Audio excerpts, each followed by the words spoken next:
Il est midi, bonjour à tous, bienvenue pour vos infos en Languedoc-Roussillon. On va revenir dans quelques instants sur les conséquences des grosses intempéries dans l'Hérault hier.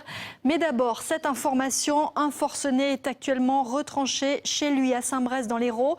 Il est armé et a tiré ce matin sur les gendarmes, touchant l'un d'entre eux. Je vous propose d'écouter le maire de Saint-Brest, Laurent Jaoul, qui est sur place et qui a été lui-même menacé de mort. Écoutez. Ce qui s'est passé hier après-midi, j'étais sur un quartier dans le cadre des inondations. Un homme Bruguier, Hervé Marie, est arrivé en se plaignant qu'il prenait l'eau chez lui. Je lui ai dit calmez-vous, il était énervé, il était avec son épouse. Je lui ai dit calmez-vous, on termine une intervention, on se rendra chez vous. Là, il a pété un plomb. Il a dit je vais t'assassiner, je vais tuer le maire de Saint-Brest. Je vais te mettre une brénèque dans la tête, je te jure que je vais te tuer. Donc j'ai pas répondu à ces menaces. Je lui ai dit écoutez, calmez-vous, on va revenir chez vous. Et puis je suis allé déposer plainte parce que je connais ses antécédents. Cet homme a tiré dans les années 90 sur la voiture du premier adjoint, il a criblé de balles et il a tiré dans la véranda de la maison du maire de l'époque, M. Jean Clavel. Ça, c'était dans les années 90. Donc, je suis allé déposer plainte à la gendarmerie. La gendarmerie a pris l'affaire très au sérieux. Ils sont venus ce matin chez lui pour l'intercepter, pour l'entendre, pour l'auditionner. Et là, il a tiré sur les gendarmes. Est-ce que vous savez s'il a blessé un gendarme ou pas? Alors, il y a un gendarme, ils ne veulent pas confirmer, mais moi j'ai vu, il y a un gendarme qui a été touché par un éclat. Un gendarme a été touché par un éclat, mais ce n'est pas très très grave, mais un gendarme a été touché. Ça, c'est formel, hein. Et donc c'est un problème lié en fait au fait qu'il a été inondé hier. Non, c'est pas un problème. Il a fait des menaces toute sa vie à tous les maires qui sont passés. Toute sa vie, il a menacé les maires. Et actuellement, il est retranché chez lui. Et là, il est retranché chez lui. Et là, le quartier est ceinturé, c'est assez impressionnant, quoi. Il y a un mouvement sur la commune. Voilà donc pour le témoignage du maire de Saint-Brest. On en vient à ces intempéries dans l'Hérault qui ont fait 2 morts hier. Un couple d'octogénaires dont la voiture a été emportée par les flots sur l'avenue Charles Flahault. Ces pluies diluviennes ont aussi complètement paralysé le trafic ferroviaire à la suite d'une coulée de boue sur une voie à Castelnau-le-Lez. Plus d'1 millier de personnes étaient encore en rade ce matin en gare de Montpellier et la circulation des trains reprend tout doucement. Le film des événements avec Jean-Michel Escafre, Nicolas Mutel et Jean-Philippe Faure. Encore de nombreux passagers en souffrance ce matin à la gare Saint-Roch. La ligne est toujours interrompue entre Montpellier et Lunelvielle. La circulation s'effectue sur une seule voie. Conséquence, des trains supprimés ou retardés au départ de la métropole régionale. Je dois rentrer sur Paris, je travaille là à midi, donc avec le retard, mon train il est annulé et je dois rentrer dans un autre train et je suis pas sûr de rentrer dedans. Les trains sont bondés, bon l'information circule pas très bien et je crois qu'on va être, soit on va se faire rembourser, soit on va devoir attendre un autre train, mais je pense qu'avec le monde qu'il y a sur les quais, ça va être complètement difficile, quoi. Même si les conditions s'améliorent, les accès aux quais apparaissent sous-dimensionnés quand plus de 1000 personnes se précipitent sur un TGV enfin au départ. Nous avons énormément de voyageurs qui rentrent de vacances. Donc nous avons les voyageurs de ce lundi qui viennent aussi prendre leur train. Il faut savoir que tous les voyageurs qui ont dormi cette nuit sont partis. Une nuit qui a commencé en milieu d'après-midi. Une fois les trains bloqués en gare de Montpellier, les passagers se sont accumulés dans le hall. Jusqu'à 3000 personnes dans l'incertitude.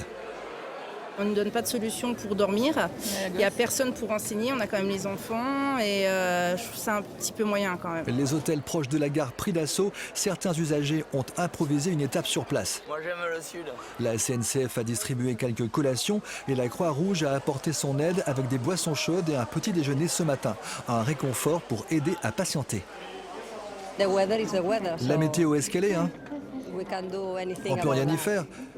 Il faut juste attendre et être patient. Et sourire aussi? Oui, continuez à sourire. Au niveau de la commune du Crest, près de Montpellier, les travaux liés à la coulée de boue sont toujours en cours. La réparation de la voie devrait prendre quelques heures. Oui, avec nous dans ce journal ce midi, Roland Mazuri. Bonjour, vous êtes le directeur de Météo France dans l'Hérault et le Gard. Est-ce que le Gard est toujours en vigilance orange ce midi ? Elle est peut-être actuellement, mais l'évacuation des zones pluvieuses à l'est du Rhône, du côté d'Avignon, Martigues, est en cours et on pense que dans les 2-3 heures à venir, on va repasser en vigilance jaune puisque les pluies cessent actuellement sur le Gard également. Donc cet épisode orageux est en train de partir, mais il a quand même provoqué des cumuls de pluie très importants. Est-ce que vous avez relevé des hauteurs de pluie très impressionnantes ?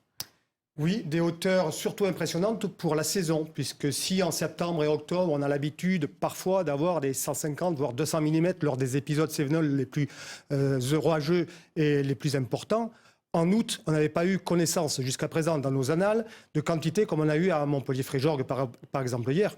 Combien ? 169 mm en 5 heures. 169 mm, le précédent record pour une précipitation en 24 heures était 101 mm en 1959. Vous voyez que là, on dépasse nettement ce qu'on avait connu jusqu'à présent. Et puis, on a eu 200 mm du côté de l'Odève jusqu'à Saint-Guilhem-le-Désert. On a eu des endroits à plus de 120, 130 mm sur une bonne partie de l'Hérault. Et par contre, sur 7, sur Agde, 3 mm, 4 mm, vous voyez, comme c'est très différent d'une localité à l'autre sur notre département. Alors vous le disiez, on n'avait jamais vu ça en 23 août.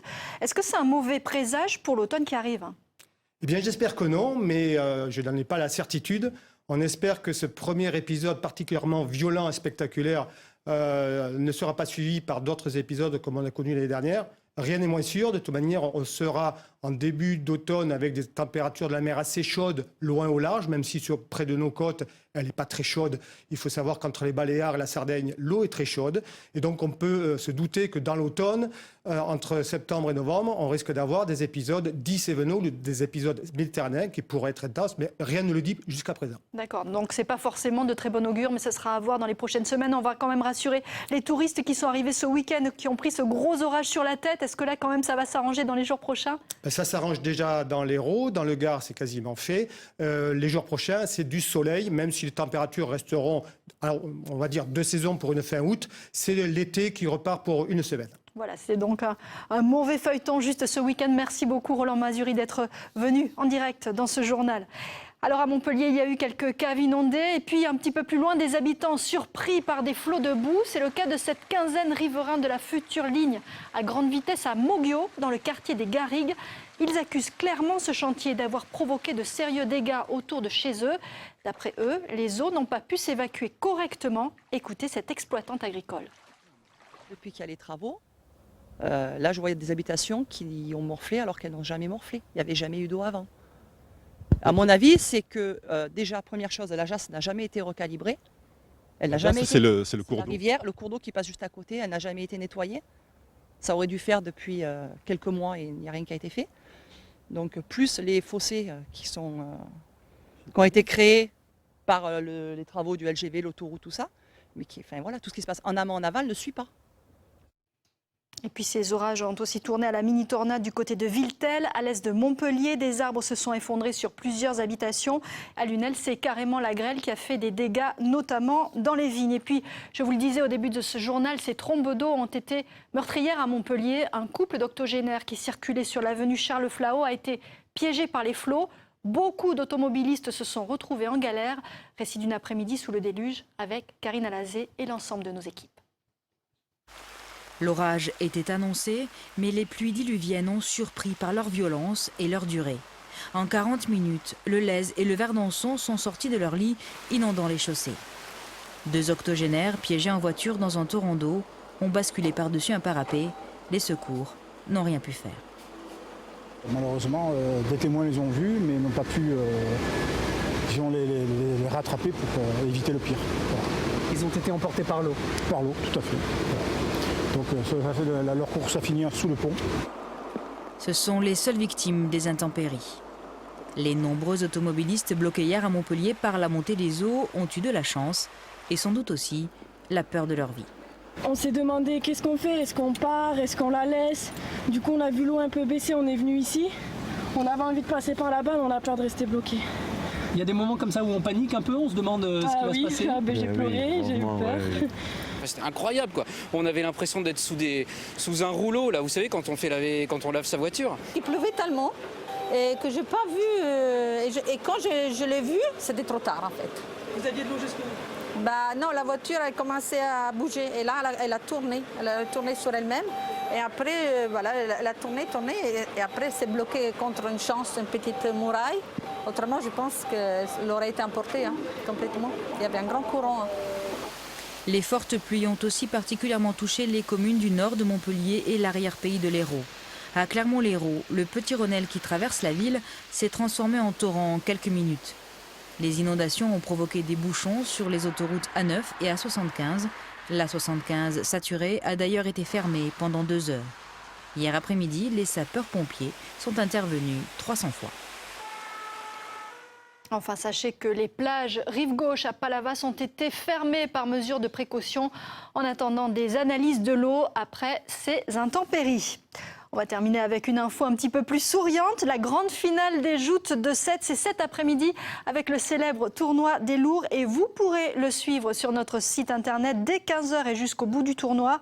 Retransmission en direct du Canal Royal et live tweet avec l'une de nos reporters sur place pour vivre l'ambiance de cette 273e édition. La finale des joutes, c'est donc à suivre en une du site info de France 3. Languedoc-Roussillon. Je vous retrouve ce soir à partir de 19h. Passez d'ici là une très belle après-midi. Retrouvez toute votre actualité régionale sur l'application France 3 Régions.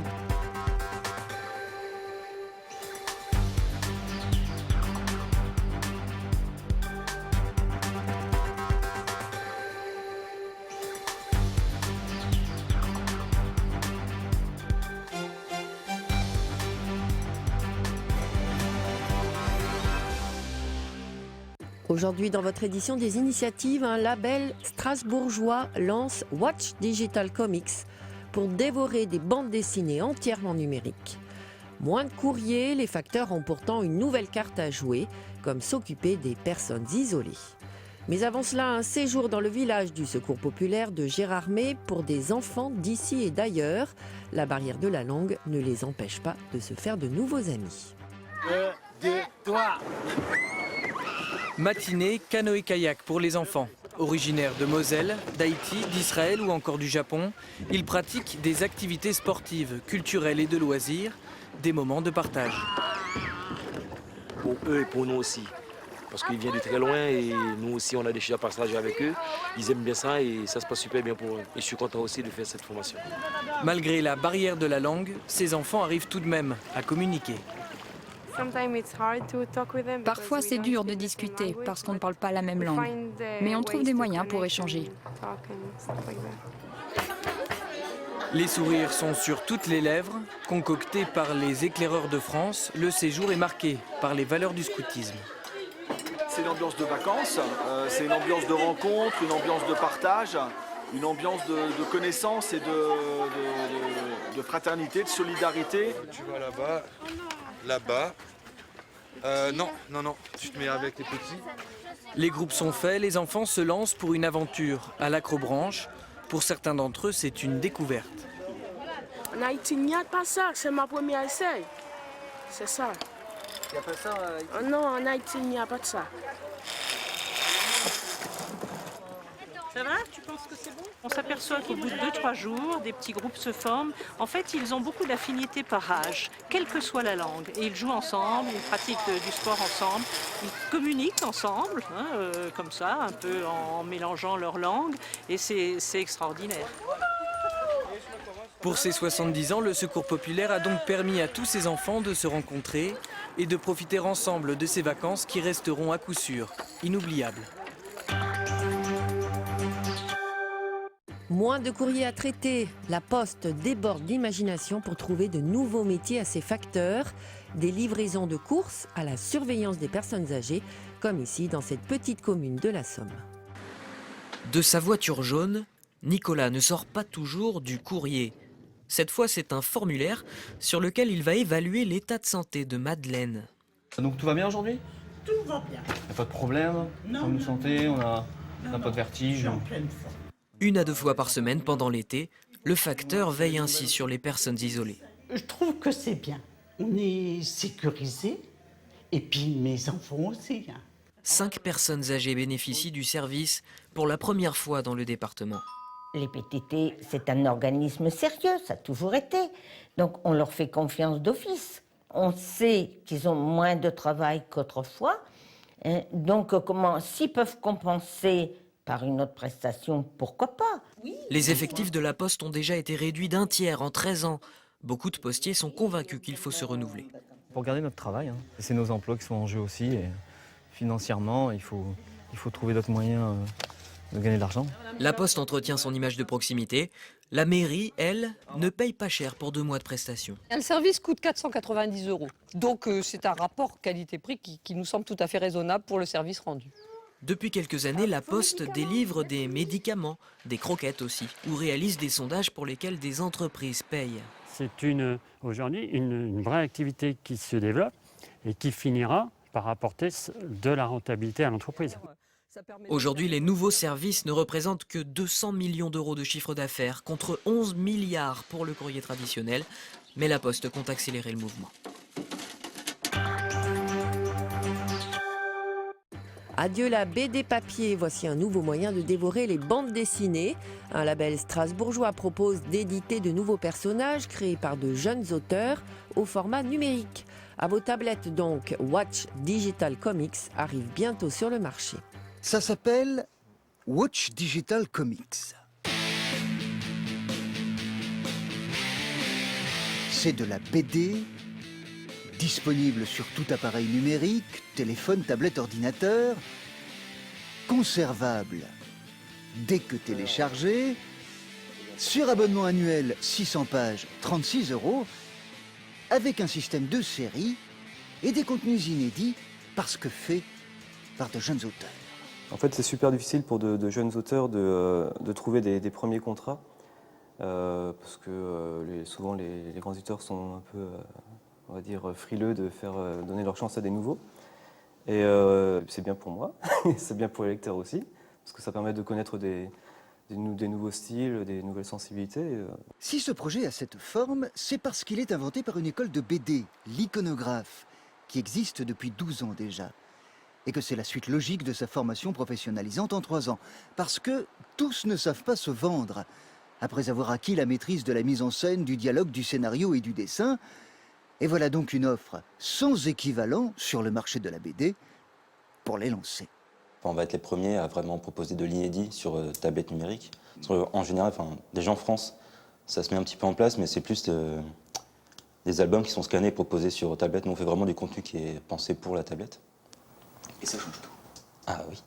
Car les mises en page sont spécialement adaptées au format numérique. Plus besoin de zoomer, dézoomer. Les histoires sont en français et en anglais. Le marché américain est visé puisque là-bas, 20% de la BD se lit déjà sur tablette. Au final, ces jeunes auteurs auront beaucoup plus de visibilité qu'un jeune auteur qui débute chez un éditeur traditionnel, dont le bouquin sera tiré à 2 ou 3 000 exemplaires et est vendu à 500. Watch Digital Comics débutera en septembre-octobre, mais le projet se cherche encore des financements. Participez-y rapidement en le retrouvant sur la plateforme Kickstarter.